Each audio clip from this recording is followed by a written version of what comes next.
விஜய் டிவியின் big pass.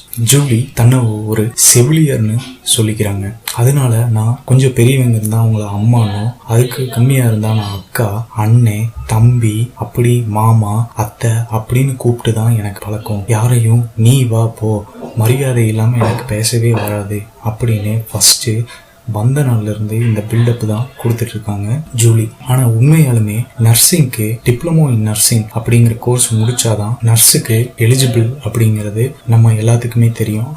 ஆனா Julie கிட்ட அப்படி ஒரு பட்டப்படிப்பு இல்லைங்கிறது இப்போ தெளிவா அம்பலமாயிருக்குங்க. இப்போ ஜூலி செவிலியர்னு பொய் சொல்லிட்டு இருக்காங்களா அப்படின்னு பார்த்தா, அவங்க ஹாஸ்பிட்டல்ல நர்ஸு கூட இருந்து உதவி செய்யற ஆளா ஒர்க் பண்ணிட்டு இருந்திருக்காங்க. பல வருஷம் ஆனனால அவங்க அதை நல்லா கத்துக்கிட்டு அவங்களோட பேச்சு